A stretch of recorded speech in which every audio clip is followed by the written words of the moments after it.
আসসালামু আলাইকুম, সবাই কেমন আছেন? আজকে বাসায় বেলের শরবত বানিয়েছিলাম, সেটাই আপনাদের সঙ্গে শেয়ার করছি।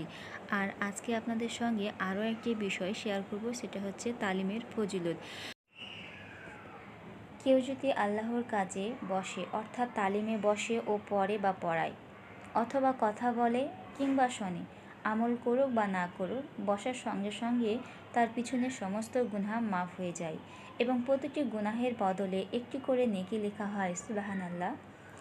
যে তালিম করে বা শোনে, আল্লাহ রাব্বুল আলামিন আসমানদের মধ্যে ফেরেশতাদের সম্মুখে তার নাম উচ্চারণ করেন, কেননা আল্লাহ পাক সবই জানেন। ফেরেশতাদেরকে আল্লাহ ডেকে একত্রিত করে তাদের সঙ্গে কথা বলেন, গর্ব প্রকাশ করে বলেন, হে আমার ফেরেশতাগণ, দেখো আমার ওই বান্দাদেরকে, তাদেরকে আমি কামনা দিয়েছি, বাসনা দিয়েছি, দুনিয়ার বিভিন্ন প্রয়োজনে লাগিয়ে দিয়েছি, তারপরও আমার কাজ করতেছে, আমার নাম স্মরণ করতেছে।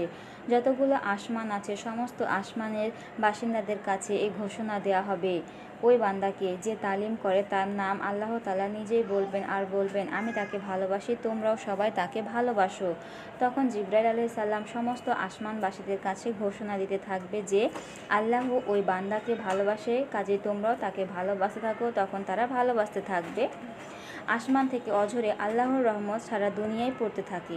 তখন সাগরের কুমির, বড় বড় মাছ, জঙ্গলের হিংস্র জানোয়ার সবাই বলবে যে কী ব্যাপার, কী হয়েছে, এই মুহূর্তে আল্লাহর রহমত এত অঝরে পড়তেছে কেন? ফেরেশতারা তাদেরকে আসমান থেকে উত্তর দিয়ে বলবে যে তোমরা কি জানো না, আল্লাহর অমুক বান্দা অমুক জায়গায় গোলামি করতেছে, অর্থাৎ তালিম করতেছে, এই জন্য এত রহমত। তখন তারা ওই বান্দাদের জন্য দুটা দোয়া করতে থাকবে, তাদের জন্য আল্লাহর রহমত কামনা করতে থাকবে, তাদের জন্য আল্লাহর কাছে মাগফিরাত চাইতে থাকবে।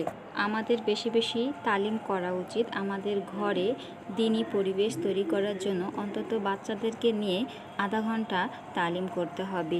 যদি কেউ শোনার নাও থাকে তবুও সমস্যা নাই, কিন্তু আমরা যদি নিজেদের পরিজনদেরকে নিয়ে আধা ঘন্টা তালিম করি, সেটাও আল্লাহর ফেরেশতারা সেটা পর্যবেক্ষণ করে থাকে এবং দেখেন, এবং সেটা আল্লাহর কাছে পৌঁছে দিবেন। তালিমের দ্বারা আল্লাহ দুনিয়া ও আখিরাতে ইজ্জত দান করবেন আমাদেরকে। তালিমের দ্বারা আসমানের মূলও হাসিল হয়। আজকের ভিডিও এখানেই শেষ করছি। সবাই ভালো থাকবেন, সুস্থ থাকবেন। আল্লাহ হাফেজ।